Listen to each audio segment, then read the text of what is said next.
अगर भाग्य पर भरोसा है तो जो तकदीर में लिखा है वही पाओगे, और अगर खुद पर भरोसा है तो जो चाहोगे वही पाओगे।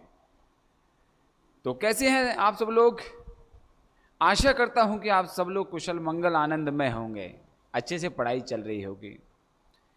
और मैं दिलीप राज जायसवाल आपके अपने YouTube चैनल में स्वागत नंदन अभिनंदन करता हूं। आज के करंट अफेयर्स 29 जून 29 जून के करंट अफेयर्स में आपका वेलकम। डेली करंट अफेयर्स और नेशनल इंटरनेशनल मुद्दों को कवर करते हुए कुछ IMP इवेंट्स, सभी कॉम्पिटिटिव एग्जाम्स को ध्यान में रखते हुए UPSC, PSC, वनडे एग्जाम, व्यापाम्स, रेलवेज, डिफेंस, SSC, GD वगैरह हो गया, UP कांस्टेबल वगैरह, ये ऑल इंडियाज एग्जाम्स चलेगा। तो यहाँ पर हम आते हैं और वीडियो को लाइक शेयर, चैनल को सब्सक्राइब करें, ठीक है। यूट्यूब, इंस्टाग्राम, टेलीग्राम इन पर पहुँच करके बढ़िया मस्त है सारी चीज़ें सब, ठीक है, चलेगा। अब चलते हैं हम आज का इतिहास 29 को ऐसे कौन कौन से इवेंट हुए, प्रमुख इवेंट कौन कौन से हुए। तो यहाँ पर चलते हैं, सबसे पहले 2004 पर चलते हैं। 29 जून 2004 में पूर्वी एशिया सम्मेलन जकार्ता में आसियान को एक प्रमुख शक्ति बनाने पर आम सहमति बनी। तो 2004 29 जून आसियान की पहली बैठक होती है। जकार्ता कहाँ पर है? इंडोनेशिया की कैपिटल है। जकार्ता क्या है? इंडोनेशिया की कैपिटल है, चलेगा। तो पहला आसियान सम्मेलन बैठक कहाँ पर हुई थी? जकार्ता में हुई थी। नेक्स्ट आता है 29 जून 2000 को क्या हुआ? विश्व की अग्रणी कंपनी IBM द्वारा विश्व का सबसे तीव्र कंप्यूटर बनाया गया था 2004 में 29 जून को ही। इसी दिन 1974 सेशेल्स द्वीप समूह को स्वतंत्रता मिली। बस एक फ्रीली माइंड आपको लर्न करना है। 1888 शास्त्रीय संगीत की पहली रिकॉर्डिंग की गई थी। शास्त्रीय संगीत की फर्स्ट टाइम रिकॉर्डिंग कब की गई थी? 29 जून 1888 है। और 1757 में प्लासी का युद्ध हुआ था, प्लासी वॉर हुआ था, और जिसमें मीर जफर ने बंगाल, बिहार और उड़ीसा के नवाब की, मतलब इन क्षेत्रों को अपने कब्जे में ले लिया था और इन पर नवाबों का शासन प्रशासन प्रारंभ हो चुका था या हो गया था। तो यहीं से चलते हैं आगे की तरफ करंट अफेयर से। ADB और आधार हाउसिंग ने कम आय वाली महिलाओं को आवास ऋण देने के लिए साझेदारी की थी। ADB, ठीक है, Asian development bank, Asian development bank है। AD का फुल फॉर्म लिख लेना। और हिंदी में एशियाई विकास बैंक ने 60 मिलियन अमेरिकी डॉलर के गैर परिवर्तनीय डिवेंचर वित्त पोषण समझौते पर हस्ताक्षर किए थे। और इसमें आप देख रहे हैं महिलाओं के लिए क्या आवास ऋण प्रदान करना, भारत में कम आय और किफायती आवास खंड में वित्त पोषण की कमी को दूर करने के लिए आधार हाउसिंग फाइनेंस लिमिटेड AHFL को 30 मिलियन अमेरिकी डॉलर वितरित किए गए थे। और इसका आधा हिस्सा कौन कौन से राज्यों में? बिहार, छत्तीसगढ़, झारखंड, मध्य प्रदेश, उड़ीसा, राजस्थान, उत्तर प्रदेश, पश्चिम बंगाल में लगाया जाएगा। बस इतना याद रखना है ADB का, ठीक है। ADB का फुल फॉर्म क्या है और इन्होंने किस पर हस्ताक्षर किए थे, इस पर ध्यान रखना। और बेसिकली ये पूरा का पूरा किस पर है? महिलाओं के लिए है, चलेगा। आगे चलते हैं। नेपाली नागरिक अब QR कोड द्वारा भारत में ऑनलाइन भुगतान कर सकेंगे। तो रिसेंट में, वर्तमान में नेपाल और भारत के बीच सीमा पर डिजिटल भुगतान समझौते के तहत नेपाली नागरिक अब भारत में 1 लाख रुपए तक का डिजिटल भुगतान कर सकें। लिमिट कितनी है?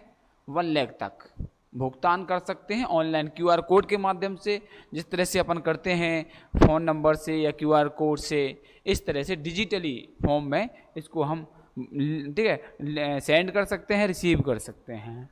नेपाल राष्ट्र बैंक, नेपाल का बैंक ने सभी बैंकों को निर्देश दिया है कि वे ग्राहकों को क्यूआर कोड के माध्यम से भारतीय मुद्रा में भुगतान करने की अनुमति दे। तो ये समझौता हो चुका है और इसलिए किया गया है कि इसमें फ़ोन रे या ई सेवा जैसे ई वॉलेट के माध्यम से भुगतान शामिल है। पर्यटकों के लिए, व्यापारियों के लिए लेन देन आसान बनाना, सुगम और सरल बनाने के उद्देश्य से ये मुहिम चालू की गई है। चलेगा, आगे चलते हैं। तो बस इतना ही पूछा जाएगा। अभी हाल ही में 1 लाख तक की लिमिट के साथ किन 2 देशों के बीच डिजिटल लेन देन प्रारंभ हुआ है, या कह सकते हैं क्यूआर कोड के माध्यम से व्यापारियों और पर्यटकों के लिए यह सुविधा ठीक है प्रोवाइड की गई है। आरबीआई ने 2024-27 reserve bank of India RBI ने 2024-27 के लिए सार्क मुद्रा स्वैप क्या बनाया है, ठीक है, स्वैप ढांचे की घोषणा की है। सार्क आपको पता है, ठीक है, south Asian association for regional corporation, और इसका मुख्यालय भी नेपाल में काठमांडू में है, और जकार्ता इंडोनेशिया में किसका है आपको पता है, आसियान का है। और आरबीआई 1935 में आरबीआई का एस्टेब्लिशमेंट हुआ था, स्थापना हुई थी, और आरबीआई डे अपना मनाया जाता है 1 अप्रैल को। तो ये चीज़ें आप ध्यान से सुनेंगे। भारतीय रिजर्व बैंक ने सार्क देशों के लिए संशोधित मुद्रा क्या नाम दिया, बस इतना ध्यान रखना। स्वैप क्या है, बस इतना पूछा जाएगा। स्वैप क्या है, ठीक है, न्यू मुद्रा है, करेंसी है, किस किस के बीच की करेंसी है ये बता सकते हैं आप, सार्क कंट्रीज के बीच। ओके, और रूपरेखा पेश की है जो आईएनआर, यूएसडी और ईयूआर सहायता प्रदान करती है। ज़्यादा अंदर नहीं जाना है। सुविधाएं बैंक, ठीक है, बैंक स्टॉक फंडिंग, अल्पकालिक तरलता सहायता और समझौतों पर हस्ताक्षर करने पर सदस्य देशों तक पहुंच प्रदान करनी है, ठीक है। और दक्षिण एशियाई क्षेत्रीय सहयोग संघ में अफगानिस्तान कौन कौन आता है देखिएगा। सार्क कंट्री कौन कौन सी हैं ये आपके सामने दिख रही हैं, इसका फुल फॉर्म मैं बता चुका हूँ। South Asian association for regional corporation, ठीक है, में अफगानिस्तान, बांग्लादेश, भूटान, भारत, मालदीव, पाकिस्तान, श्रीलंका। इसमें चाइना ऐड नहीं है, इसमें चाइना ऐड नहीं है, चाइना नहीं है भैया, लिख लेना, चाइना इसमें नहीं आता है। ओके, चाइना इसमें नहीं आता है। अब बात करते हैं नेक्स्ट, ग्रामीण भूमि अभिलेखों आपदा प्रबंधन के लिए जियो पोर्टल।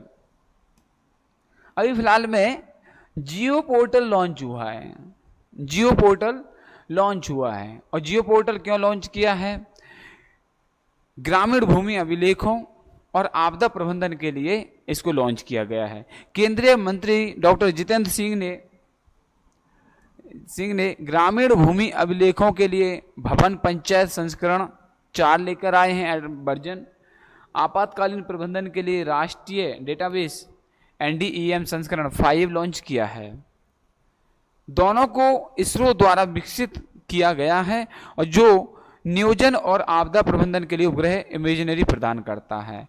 तो जैसे ही जो आपदा प्रबंधन होगी, ग्रामीण भूमि अभिलेख होंगे, कहाँ पर भूमि का, जैसे कहाँ पर ज़्यादा बारिश, कहाँ पर भूकंप, ऐसी कुछ चीज़ें होंगी जो कि इसरो एक ऐसा वो बनाएगा उपग्रह, और जो इमेज सेंड करेगा और इमेज के माध्यम से पता लगाएगा कि कहाँ पर आपदा आई, कितने आई, कितना नुकसान हुआ, कितना जन धन की हानि हुई,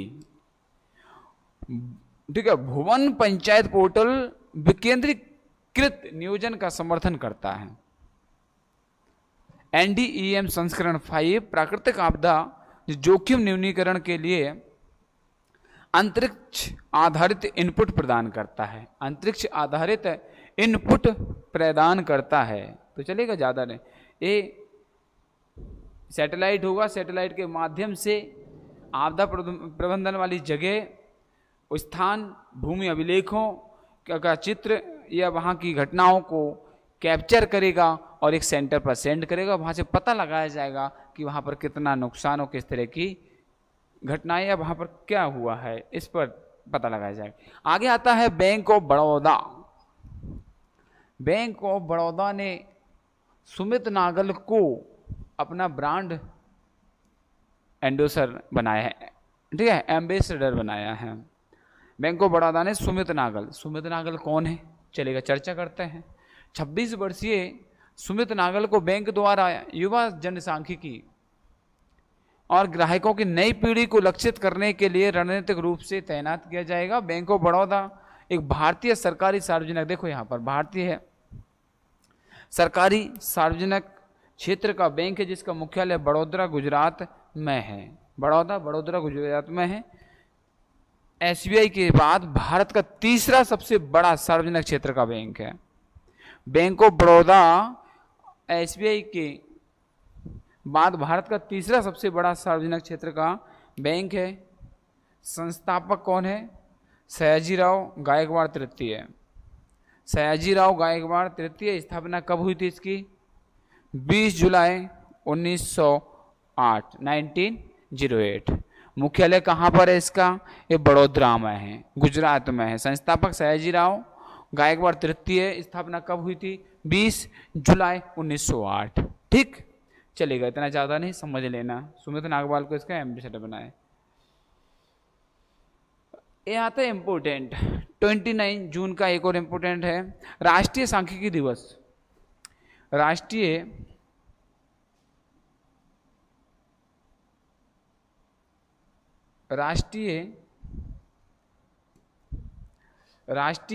सांख्यिकी दिवस, एनएसडी, नेशनल स्टैटिस्टिक्स डे। सांख्यिकी दिवस कब मनाया जाता है, क्यों मनाया जाता है राष्ट्रीय सांख्यिकी दिवस? पीसी महालनोबिस की जयंती के उपलक्ष्य में मनाया जाता है। विरासत का सम्मान है इनका। और पीसी का फुल फॉर्म होता है, क्या होता है? पीसी का फुल फॉर्म है प्रकाश चंद्र महालनोबिस। पी से प्रकाश, सी से चंद्र महालनोबिस। भारत में राष्ट्रीय सांख्यिकी दिवस प्रतिवर्ष 29 जून को मनाया जाता है, जो भारत में आधुनिक सांख्यिकी के जनक, मॉडर्न स्टैटिस्टिक्स के जनक प्रशांत चंद्र महालनोबिस की जयंती आती है। पीसी महालनोबिस जिन्होंने प्रथम योजना का मॉडल तैयार किया था, फर्स्ट 5 ईयर प्लान्स का मॉडल तैयार किया था, ठीक है, फर्स्ट 5 इयर्स प्लान का मॉडल तैयार किया था इन्होंने, पीसी महालनोबिस ने। एक सांख्यिकी विद हैं, ठीक है, हाँ, और जिनकी जयंती 29 जून को मनाई जाती है। और इनकी जयंती, और ये आधुनिक सांख्यिकी के जनक भी कहे जाते हैं। 24 की विषय वस्तु, थीम, निर्णय लेने के लिए डेटा उपयोग है। निर्णय लेने के लिए डेटा उपयोग है। राष्ट्रीय सांख्यिकी दिवस विश्व सांख्यिकी दिवस से अलग है, और जिसे संयुक्त राष्ट्र द्वारा हर 5 साल 20 अक्टूबर को 5 साल में मनाया जाता है।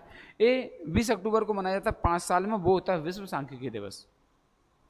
और राष्ट्रीय सांख्यिकी दिवस 29 जून को आधुनिक सांख्यिकी के पिता जनक पीसी महालनोबिस की जयंती या जन्म दिवस या बर्थ सेरेमनी पर मनाया जाता है। पीसी मतलब प्रकाश चंद्र महालनोबिस। ये पूछा गया है कई बार। अब आता है CIPL। क्या आता है? CIPL। ओके, CIPL सुरक्षित क्लाउड आधारित फाइल एक्सचेंज के लिए गव ड्राइव विकसित करना। कौन सी? गव ड्राइव।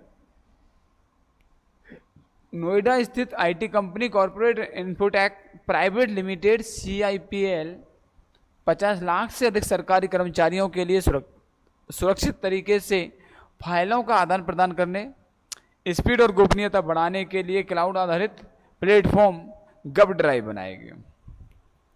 जैसे आपको पता है गूगल, आपको पता होगा ईमेल जो होती है, जीमेल है, ईमेल है, उस पर हमारा डेटा सेव करने के लिए एक स्टोरेज दिया जाता है। तो उसमें समथिंग हमारे लिए 15 GB का स्टोरेज मिलता है प्रारंभ में। अगर आपको और बढ़ाना है तो पेड हो जाता है, पे करना पड़ता है। तो इसी तरह से CIPL सुरक्षित क्लाउड आधारित फाइल, जो फाइलों को रखने के लिए, डेटा को रखने के लिए गव ड्राइव बनाई है। क्या? गव ड्राइव, गूगल ड्राइव, गव ड्राइव, ऐसी गव ड्राइव बनाई है।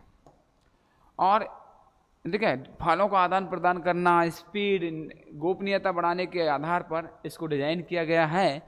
केंद्र सरकार की इस महत्वाकांक्षी परियोजना का उद्देश्य मंत्रालयों, विभागों, न्यायपालिका, सलाहकार निकायों में कार्य प्रवाह को सुव्यवस्थित, वेल अरेंज्ड फॉर्म के लिए, जिससे निर्बाध संचालन की सुविधा मिल सके।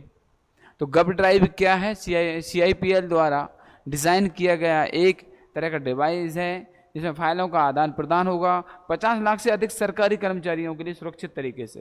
कितने? 50 लाख से अधिक कर्मचारी अपनी डेटा को सुरक्षित रख सकते हैं। इस तरह का एक नया प्लेटफॉर्म है। अंतर्राष्ट्रीय उष्णकटिबंधीय दिवस, इंटरनेशनल, ठीक है, अंतर्राष्ट्रीय उष्णकटिबंधीय दिवस 29 जून। और क्या है इसमें? फटाफट समझना, ज़्यादा इंपॉर्टेंट नहीं है। उष्णकटिबंधीय क्षेत्रों की पहली रिपोर्ट 14 में 12 प्रमुख उष्णकटिबंधीय अनुसंधान संस्थानों द्वारा लॉन्च की गई थी। 16 में UNGA ने 29 जून को अंतर्राष्ट्रीय उष्णकटिबंधीय दिवस के रूप में घोषित किया था। उद्देश्य क्या है? ठीक है, उष्णकटिबंधीयों द्वारा सामना की जाने वाली विशिष्ट चुनौतियों के बारे में जागरूकता बढ़ाना है। और उष्णकटिबंधीय क्षेत्र दुनिया के कुल सतह क्षेत्र का 40% हिस्सा है और विश्व की लगभग 80% जैव विविधता का घर है। जैव विविधता का घर है, इसलिए प्रमुख हो जाता है कि यहाँ की जो डिटेल्स है, इन्फॉर्मेशन है, वो कलेक्ट करने के लिए इस तरह की पहल शुरू की गई है। महामहिम एंटोनियो कोस्टा को यूरोपीय परिषद का अध्यक्ष चुना गया है। यूरोपीय परिषद का अध्यक्ष चुना गया है महामहिम एंटोनियो कोस्टा को। पुर्तगाली वकील हैं, राजनीतिज्ञ हैं। पुर्तगाल के 118वें प्रधानमंत्री के रूप में कार्य किया है। कोस्टा दिसंबर 24 में यूरोपीय परिषद के अध्यक्ष का पद संभालेंगे। दिसंबर 24 में यूरोपीय परिषद का पद संभालेंगे। यूरोपीय परिषद पारंपरिक रूप से निष्कर्षों को अपनाकर यूरोपीय संघ की समग्र राजनीतिक दिशा, प्राथमिकताओं को परिभाषित करती है और यूरोपीय संघ के कानूनों पर बातचीत या उन्हें अपनाता नहीं है। ये यूरोपियन यूनियन से बिल्कुल सेपरेट है, उसके रूल्स रेगुलेशन से उसका कोई नाता लेना देना नहीं है। चलेगा, तो ये समझ लेना। विनाशकारी प्रवाल व्यंजन, विनाशकारी प्रवाल व्यंजन, कटस्ट्रोफिक कोरल ब्लीचिंग, इंग्लिश में कहते हैं इसको कटस्ट्रोफिक कोरल ब्लीचिंग। यह तब होता है जब प्रवाल अपने ऊतकों में रहने वाले सहजीवी शैवाल को बाहर निकाल देते हैं। यह प्रोसेस, यह प्रक्रिया कब होती है? जब प्रवाल अपने ऊतक में रहने वाले सहजीवी शैवाल को, ठीक है, प्रवाल और शैवाल होते हैं, तो निकाल देते हैं, जिससे वे सफ़ेद हो जाते हैं। कारण समुद्र के तापमान में वृद्धि, प्राय जलवायु परिवर्तन के कारण।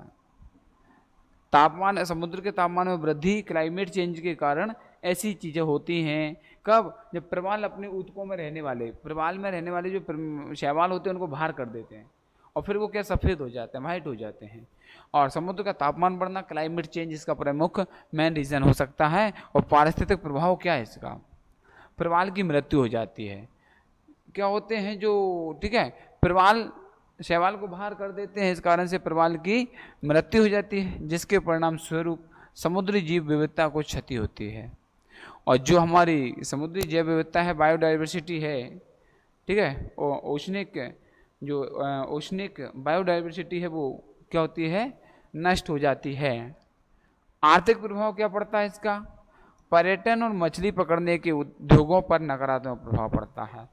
पर्यटन और मछली पकड़ने वाले जो उद्योग हैं उन पर नकारात्मक प्रभाव पड़ता है। पुनर्प्राप्ति कैसे की जा सके? यदि तनाव की स्थिति कम हो जाती है तो व्यंजन से उबरना, तो तनाव की स्थिति कम हो जाए, टेम्परेचर कम हो जाए, क्लाइमेट चेंज जो हो रहा है ये थोड़ा सा डाउन आ जाए, तो तो इससे फिर से पुनर्प्राप्ति रिकवर हम कर सकते हैं, चलेगा। अगला EIU 24 वैश्विक जीवन क्षमता सूचकांक में वियना शीर्ष पर रहा है। बस एक चीज़ तो मिल गई हमको, जो वियना है EIU 24 का जो वैश्विक जीवन क्षमता सूचकांक है उसमें टॉप पर रहा है। इकोनॉमिस्ट इंटेलिजेंस यूनिट, इकोनॉमिक्स, ठीक है, इकोनॉमिस्ट इंटेलिजेंस यूनिट के global liability index, global liability index में ऑस्ट्रेलिया के वियना को लगातार तीसरे वर्ष रहने के लिए सबसे अच्छा शहर माना गया है। ग्लोबल लाइबिलिटी इंडेक्स 24 में, ठीक है, ऑस्ट्रिया की राजधानी वियना को लगातार तीसरे वर्ष सबसे अच्छा शहर रहने के लिहाज से बताया गया है।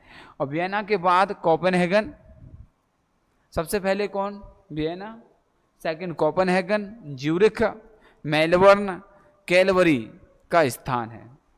वियना टॉप मोस्ट है, कोपेनहेगन सेकंड है, ज्यूरिख आता है, फिर मेलबर्न आता है और फिर कैलवरी का स्थान आता है। कराकस, की भरारे, लागोस, अल्जीरियस, त्रिपोली, दमिश्क निचले 10 शहरों में शामिल है। ये निचले 10 शहरों में शामिल है। सूचकांक स्थिरता, स्वास्थ्य सेवा, संस्कृति, पर्यावरण, शिक्षा, बुनियादी ढांचे के आधार पर 173 शहरों का मूल्यांकन करता है। सूचकांक हर साल क्या करता है? स्थिरता, स्वास्थ्य सेवाएं, संस्कृति, पर्यावरण, शिक्षा, बुनियादी ढांचों के आधार पर इस सूचकांक को 173 शहरों पर किया जाता है। और इसी के साथ आज का करंट अफेयर्स फिनिश होता है। तो वीडियो अच्छा लगे तो लाइक, शेयर, चैनल को सब्सक्राइब जरूर करें। Thank you for watching video. और साथियों, आगामी 5 जुलाई 2024 से MPPSC मेंस की टेस्ट सीरीज यहाँ पर प्रारंभ हो रही है, जिसके नंबर 77, 78 से लेकर या इससे ऊपर हैं तो मेंस की तैयारी कर सकते हैं। और हमारे, ठीक है, इस पर कमेंट करके बता सकते हैं कि आपके कितने नंबर हैं। अगर आप ज्वाइन करना चाहते हैं तो कमेंट करके हाँ लिख करके बताएं कि मैं ज्वाइन करना चाहता हूं, तो आप आ सकते हैं। जय हिंद, जय भारत, भारत माता की जय।